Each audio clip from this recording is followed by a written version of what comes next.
Abra comigo em Gênesis 39, por gentileza. Gênesis 39.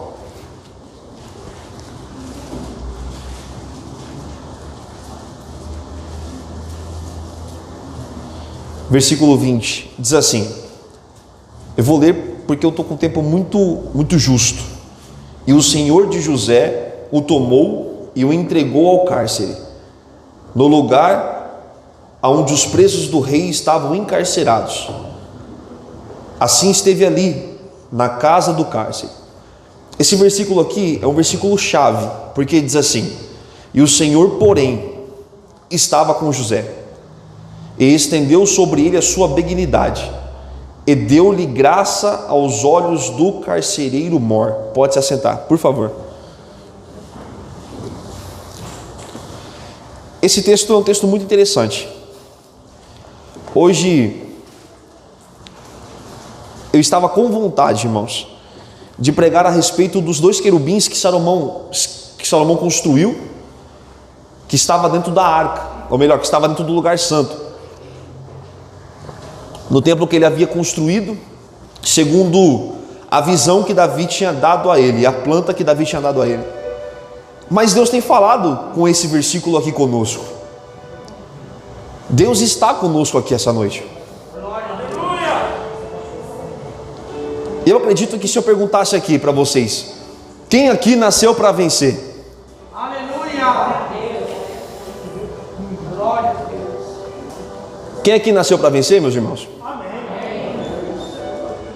José também nasceu para vencer. Aos seus 17 anos ele teve essa visão, Deus mostrando que ele venceria. Só que nascer para vencer, todas as vezes que nós vamos falar a respeito de vencer alguma coisa, nós estamos falando a respeito de algumas provas que a gente vai ter que passar. Não existe vitória sem sabor, irmãos. Vitória sem luta, vitória sem peleja, vitória sem porfiar. Não existe vitória sem sabor, irmãos. Então todas as vezes que alguém diz você vai vencer, se prepare, porque se você não está passando por uma prova, ela está vindo batendo na porta já já. Mas o mais interessante é que quem nasce para vencer passa por provas, mas se confiar no Senhor e ter perseverança, as provas elas são resultados de grandes vitórias. Vitórias elas são mensuráveis. Existem pessoas que têm pequenas vitórias diariamente, sai de casa e volta com vida. Muitas pessoas hoje não estão mais aqui. Hoje você acordou e está aqui comigo. Muitas pessoas hoje já não levantaram mais. É uma pequena vitória que você adquiriu, viver mais um dia. Agora imagine esse garoto que cresceu perto do seu pai, o garoto que praticamente inaugurou a madre de sua mãe, a mulher que seu pai mais amou entre todas, o garoto que era o caçula dos seus irmãos. Quem aqui tem irmão menor sabe o que eu estou dizendo. Eu tenho o Samuelzinho que vem para a igreja aqui, aquele rapazinho lá, é o xodó do meu pai e da minha mãe, é o amor maior que ele tem por aquele garoto. Agora imagine aquele garoto ganhando intimidade com o seu pai no meio da mesa, antes dos seus irmãos assumirem as suas atividades, ele olhar e falar, olha, é o seguinte, eu tive um sonho, e nesse sonho a gente colhia alguma coisa, e esses feixes que a gente colheu, quando a gente foi reunir, os meus feixes eram maiores do que os seus. Mas ele era o caçula, ele não era o melhor trabalhador que existia, ele tinha 17 anos de idade. Passou-se o dia, ele teve outro sonho, e agora foi um pouco mais ousado, porque ele disse, eu tive um sonho, e nesse sonho que eu tive, 11 estrelas, a lua e o sol, eles se prostravam diante de mim. Até o seu pai fica indignado com isso, e pergunta, por acaso eu sendo seu pai, vou me prostrar a você, garoto? Mas por incrível que pareça, as circunstâncias vão ficando mais atenuantes. O porquê? Porque aquele garoto, existia uma certa dúvida dele ser o preferido do seu pai, e para priorar o seu pai, faz para ele uma túnica de várias cores, e aquela túnica era chamativa. Repita, chamativa. Irmão, existe algo na sua vida que Deus colocou que tem chamado a atenção de certas pessoas aí.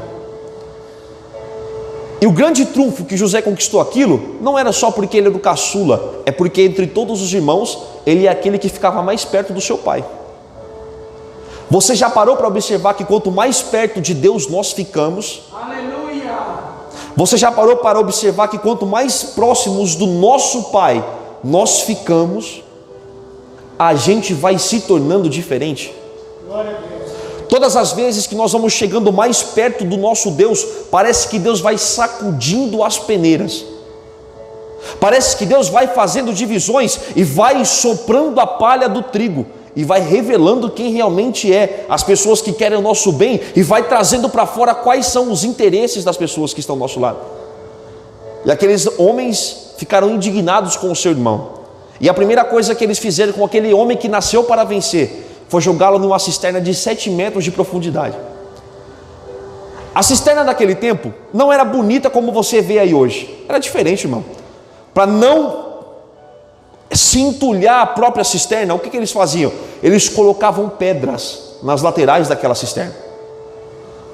Imagine só ser jogado em uma cisterna de 7 metros. A nossa igreja não tem 7 metros de altura. For jogado numa cisterna que não tinha água, e aquela cisterna ser capaz de machucar o seu corpo.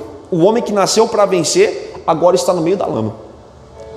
Já parou para pensar que nascer para vencer é muito mais dolorido do que a gente pensa, irmão? E quando ele realmente suspira, finalmente suspira, me tiraram da cisterna, ele vê que pessoas da sua família, que são os ismaelitas, da descendência de Ismael, irmão de Isaac, de primeira linha, compram ele e levam ele para onde? Para o Egito. O homem nasceu para vencer, sai de uma cisterna para uma gaiola. Você está entendendo isso aqui que eu estou pregando, irmão? Aleluia. Você está vendo que o caminho de quem nasceu para vencer, geralmente não é a foto que você vê no quadro do funcionário do mês? Você já parou para observar que quem nasceu para vencer, quando realmente chega no patamar de vencedor, as pessoas dizem: isso aí foi sorte, isso aí foi algo que aconteceu repentinamente, foi algo instantâneo. Deus me trouxe aqui essa noite, nesse curto espaço de tempo que eu tenho, para poder te dizer algo muito importante. Deus está construindo em você. Aleluia. Você não está pegando isso aqui que eu estou pregando, não. Deus está construindo em você uma caminhada e uma história, para que quando a sua foto chegar, para que quando você chegar no patamar de vencedor, ninguém vai poder dizer foi sorte. O máximo que eles vão dizer: foi Deus que trouxe, foi Deus que preservou, foi Deus que guardou, foi Deus que reteve, foi Deus que soprou. Aleluia. Glória a Jesus. De uma gaiola ele vai para onde? Para a casa de um oficial. E o jeito que eles compravam os escravos naquele tempo é algo muito interessante de você estudar. Porque eles compravam escravos exatamente como você compra um cavalo. Já ouviu aquela frase: cavalo dado não se olha os dentes? Por quê? Porque quando você vai comprar um cavalo, você olha os dentes que ele tem. De acordo com os dentes daquele cavalo, você conseguiria ver qual é o desgaste que ele tinha. Dentes muito desgastados, cavalo velho, não serve muito, não vale muito. Imagina aquele garoto que era amado pelo seu pai, amado pela sua mãe, odiado pelos seus irmãos, agora tem os seus dentes analisados, e ele é comprado como se fosse um animal, mas a Bíblia diz que Deus era com ele. Aleluia. E quando ele chega na casa daquele homem, Deus ainda era com ele.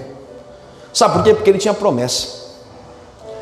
Eu estou pregando para homens e mulheres aqui, que Deus construiu na sua vida uma promessa, e você não está entendendo porque você está passando por tudo isso. Quando você finalmente suspira, aliviado por uma provação que você teve, parece que a onda que vem é muito maior.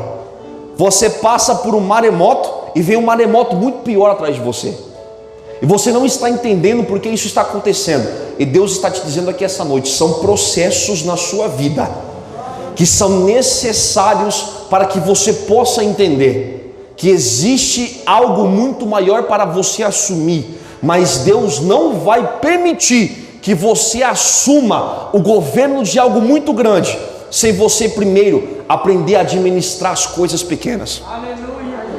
Como que ele vai governar o Egito? Ele precisa primeiro ter a experiência, irmão. A minha afinada avó, que Deus levou, ela era analfabeta, ela só sabia escrever o nome dela. Mas Rui, olha o que ela dizia: todas as vezes que você chegar na escola, quando a professora começar a escrever no quadro negro, ou lousa, não sei como é que você chama isso aqui, você começa a copiar junto com ela, porque vai chegar um dia na sua vida, garoto, olha só, uma analfabeta dizendo, que eles podem tirar tudo que você tem. Às vezes você vai poder trabalhar a vida inteira para construir alguma coisa, e infelizmente você pode perder isso do dia para a noite. Mas se você tiver experiência e instrução, Deus vai te dar a capacidade de construir tudo novamente.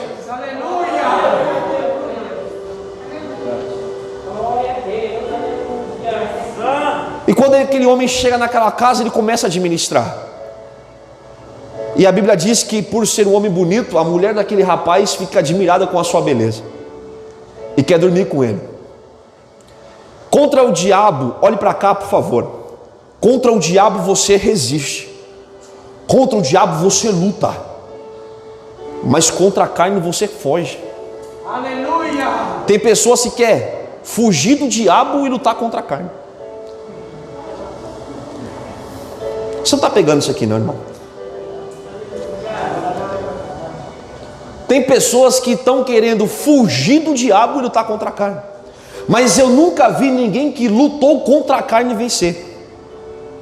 Mas aquele que foge da carne e luta contra o diabo, meu irmão.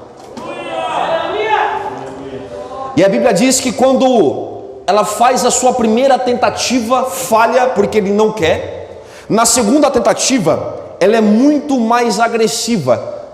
E ela segura as roupas daquele homem, na verdade era vestes. A palavra vestes vem de vestidos. Ela segura nos vestidos daquele homem. E quando ela segura nos vestidos daquele homem, ele meio que solta, por ser, acho que uma mulher muito forte, ela consegue segurar a sua roupa, a roupa rasga nas suas presilhas e ele foge. E de repente essa mulher começa a gritar dentro da sua casa: socorro, socorro, socorro. Eu estou falando do Egito, uma cidade mega populosa, muito popular. Agora imagine no meio de uma avenida alguém gritando dentro de uma casa e corre alguém nu no meio da rua. José provavelmente foi amordaçado.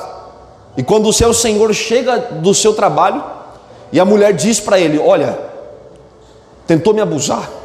Quais são as testemunhas? Nós vimos ele nu correndo na rua e as vestes dele nas mãos dela.